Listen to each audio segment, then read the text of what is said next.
What's up, YouTube? This is gonna be my first attempt at 1,000 push-ups. While you watch, I'm gonna do part 2 of my story time, and this is gonna be the finale for my used car nightmare. Leave a like if you like these videos where I do a story time and a workout, and I'll get straight into it. And also, I'll have an offer at the end for y'all if y'all want to check it out. The details will be in the description below. So I've seen a few other creators do 1,000 push-up challenges, and that really got me thinking to where if I could do 1,000 push-ups. So I went ahead and tried my first attempt. I never tried to do this many push-ups in my life. So without further ado, y'all gonna watch me do these push-ups in sets of 10 or 20. And on my first set, I did go for 40 straight. So y'all just stay locked in with me, and I'm gonna tell y'all this story. So going into the end of last year, I kind of knew that I was gonna have to look for another car eventually, and that this car that I was driving currently, this used car, was just wearing out, and it was having many leaks and things that just needed to get replaced because it had high mileage at that point. But until that point, I had to keep on driving it until I could find a replacement. So I kept repairing it whenever it needed to be repaired, and I made sure to observe it weekly or sometimes daily just to check the fluids and check everything that was done on it to see if anything was loose or some job, that was recently done on it maybe came undone. But things really changed for me on the first day of the new year, 2026. This was the night that the car broke down and left me stranded, and after many attempts to find some way to patch it up and just keep it going, or just repair what needed to be repaired with the equipment that I had, it just wasn't working. If y'all locked in with me, you see I got my first 100 push-ups done. So the car kept overheating, and I had to call a tow truck to come pick me up on the first day of the new year. And it was crazy. I kind of didn't really expect it to go like this. Usually it's a celebration going on, but I got to celebrate a little bit, but the night just didn't fully go how I thought it was going to go. And at the time when my car broke down, all the shops were closed. It was like 12 or 1 o'clock in the morning, I think, by the time I made it to the mechanic shop. So I just had to leave my car there in front of the shop. And then as soon as the shop opened up in the morning, I just called and pretty much told them what happened. After being patient with the shop, because, I'm usually driving my car around. This is kind of unusual for my car to just be put up in the shop, and I got to get to work too. So they pretty much fixed the original problem that was wrong with the car when I brought it to them, which was my hoses that were broken. So they pretty much put them back together and made sure nothing else was leaking and just gave it back to me like that. Now at this point in time, I didn't know a lot about fixing cars, and I sure didn't want to get under the hood of my car and mess something up to where I couldn't drive anymore. So I tried to just, give it to mechanics and let them handle the job, or somebody who knows what they're doing that I know, and maybe they could walk me through some things about the car. But other than that, I really didn't want to do, especially the complicated job. So even if I did check the mechanics work after this repair, I still probably wouldn't really know what I'm looking at or what to check. And fortunately for me, this time at the mechanic shop, I was able to get my car back before I needed to go back to work. So I drove it back home, and everything seemed pretty fine. And I parked it there and left it. I just made it to 200 push-ups now. Then the next morning that I had to leave for work, I just took off. I didn't check anything really. I was, sure that everything was fine. And I got on the freeway. I was driving, and things were kind of a little shaky, but I really didn't know what to make of it. I just thought maybe something was just needed to get flushed out of the system by driving it, or it just needed to get back used to driving on the road maybe. I had no idea really. Then when I was about halfway to work, my car started to overheat, but I just did other things like turn on the heater to just try to make sure that the car didn't keep overheating, because I was already kind of close to work, so I didn't want to just stop or turn around. And that worked for the most part. But when I got really close to work, like down the street, that's when my car started to really reach the top of the needle. But I just kept going because I didn't really know what else to do. And if anything, I thought the car would just maybe stop or lock up or the engine might just turn off. So I just kept on going there until I got there, and then I was just gonna handle the problem after work. But right as I pulled in the driveway, my engine bay caught fire. Right now, I'm about a quarter through this challenge, and that's how I really kept myself locked in through this exhausting challenge. So as soon as I stop, I get out the car so quick, and I open the hood, and I take off the engine cover to really see where the fire is coming from, and I go grab an old shirt I have an old shirt in the car, and I start, trying to knock out the fire with that. And then I go get some water to pour on the cover because the cover was soaked in kind of oil from my engine just constantly leaking, and basically the fire was just being fed by all this old engine oil. And of course, when I got there, I wasn't the only one in the driveway, so somebody else saw me doing it. And I forgot to say that the old shirt that I was using was one that I just pulled off, and it was the closest shirt that I had that I could use to put out the fire. So yeah, I had to walk in with no shirt on, and yeah, that was a kind of different situation that I had to explain, but yeah. Alright y'all, we just made it to 300 push-ups. If any of y'all have any fitness goals that y'all working on right now, let me know. Drop them down in the comments. So after work, I had to get my car towed straight back to that shop because the engine was just on fire, so I couldn't drive that until I knew it was good. So I took it back to the shop and told them what happened, and they did some more stuff with it, fixing it, and this time it actually took longer than the other time. So work had started back at this time, so I had to Uber to work for 2 days until they were able to fix my car. I do try my best to be patient and calm, but this situation for me was very difficult because I felt like they were trying to charge me for a lot of repairs and stuff that maybe I didn't need, and without me knowing certain things about cars.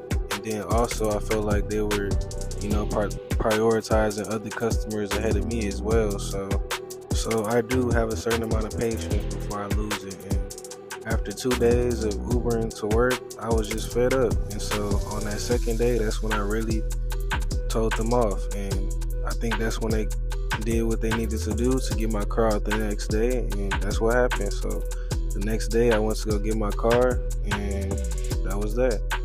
So the same day I drive the car home, and it's not very far of a drive from the shop. It's maybe like 1.5 miles, so I can walk to the shop and get back home if I'm driving in about 5 minutes.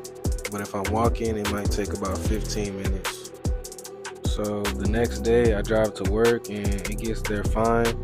But when I go back home, that's when the problem arises, and it starts smoking white smoke. And I never seen it do this before. And by this time, I'm really just getting frustrated because I've been to the mechanic shop twice and just keep taking it back, and it's like they can't fix it. So I just really kind of don't know what to do at this point. I'm trying to remain calm and figure out what the best thing to do is, because I know I need to get another car, but I also know that I didn't have the money necessarily to get another car, and that the car that I was driving wasn't as valuable for a trade-in because it was breaking down itself.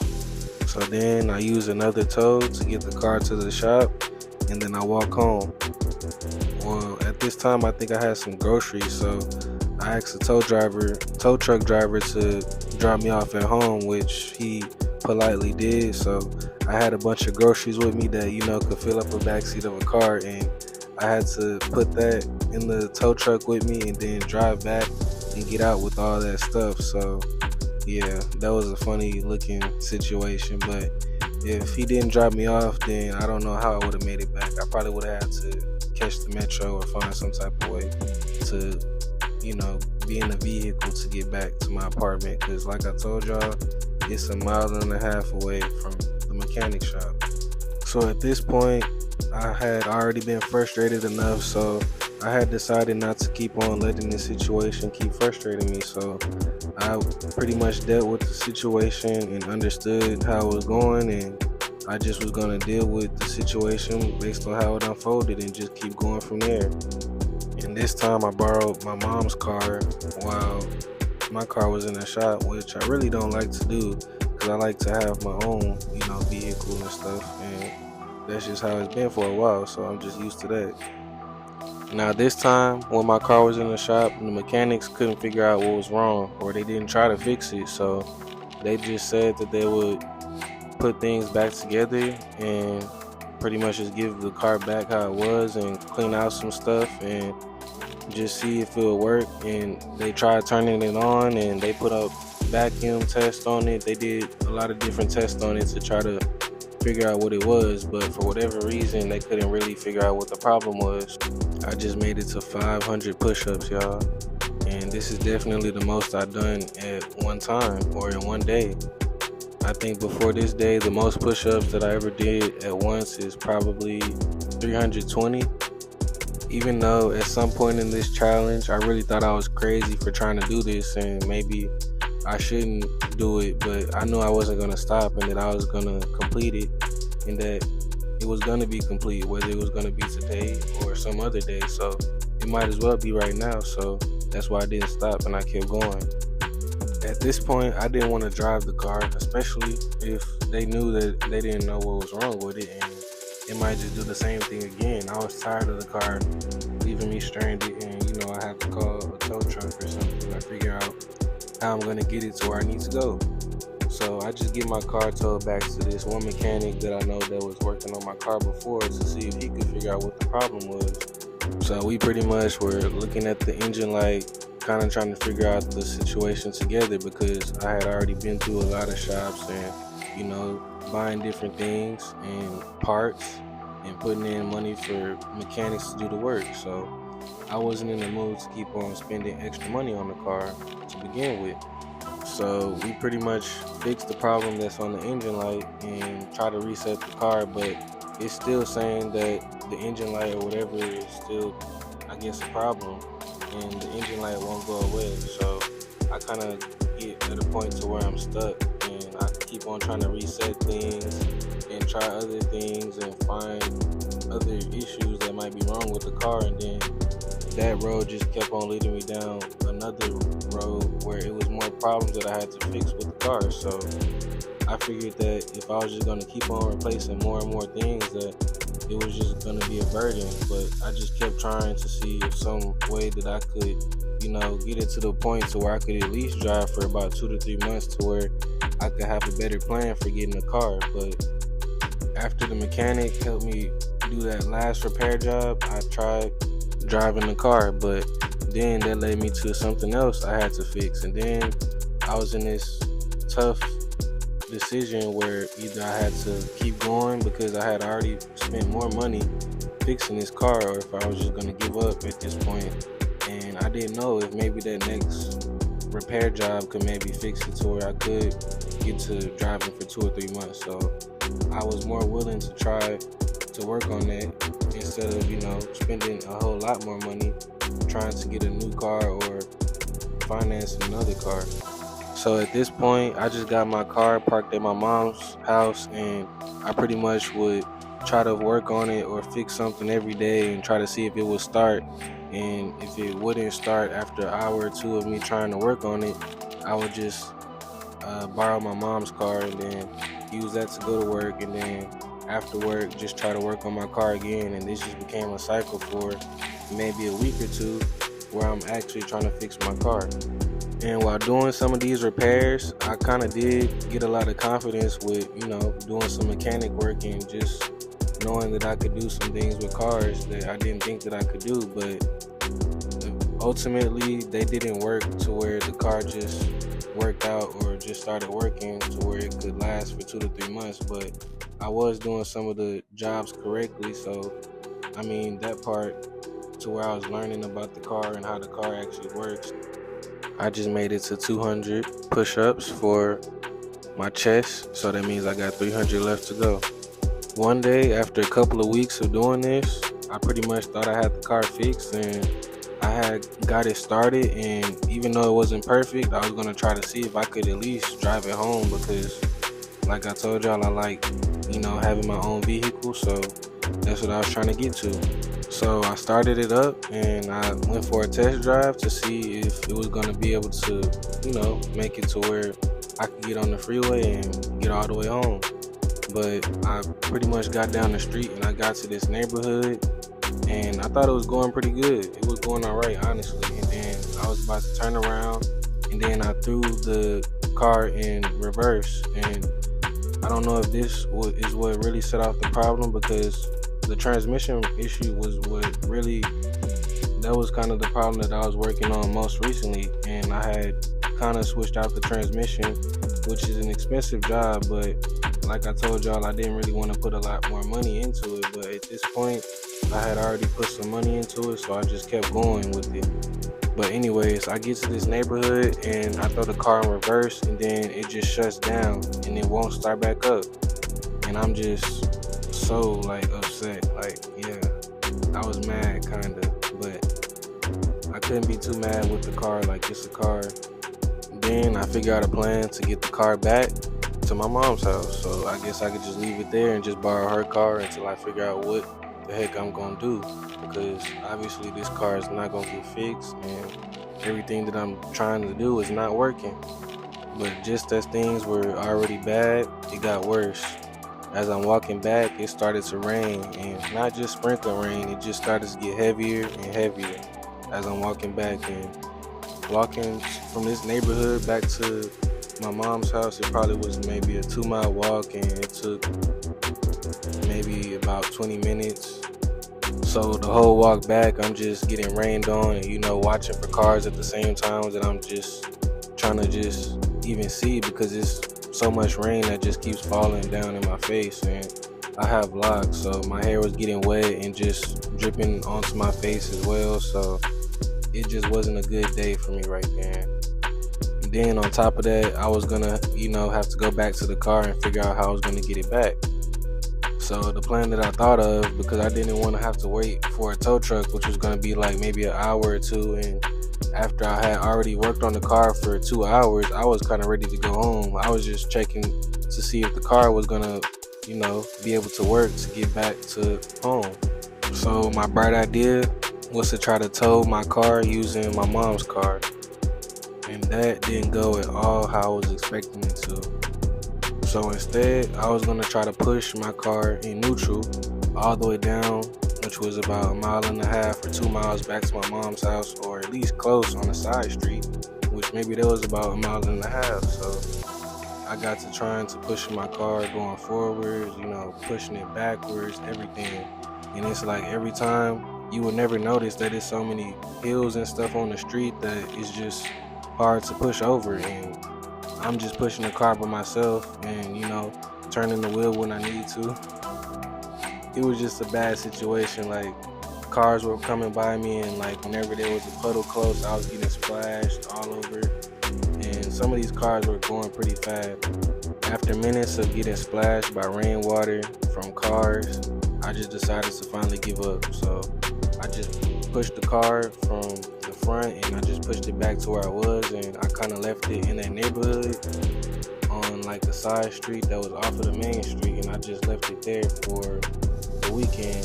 And I was just gonna come back, I guess, during the week on Monday to get the car towed back to the shop or figure out what I was gonna do with it. But after that, I knew that I was done with the car, because everybody that I tried to take it to fix it couldn't fix it, and even me trying to be patient with the car couldn't fix it. And looking at everything that was wrong with the car, trying to get it to at least go for 2 to 3 months, I couldn't even do that. So at that point, I decided just to sell the car for as much as I could and find some scrap place that would pick up the car and just take it off my hand. And then I pretty much used that money to put a down payment on the next car that I financed. I would like to see myself go down a little bit lower for these push-ups, but this is just my first attempt, and it's all gonna get better, and this won't be the last time that I attempt 1,000 push-ups, and this won't be my best attempt. So We just gonna stick to it and keep getting better. If you're still watching the video, I just want to thank you and ask you to give me a like and give me a comment on anything. Just while I'm finishing up these 1,000 push-ups. Also, if you're still watching, remember that most people stop before they hit their peak, but it won't be us. So let's keep on, powering through our goals and say no ones. Let me know in the comments if y'all want to see me do 1,000 squats or 1,000 sit-ups next. I'll catch y'all in the next one.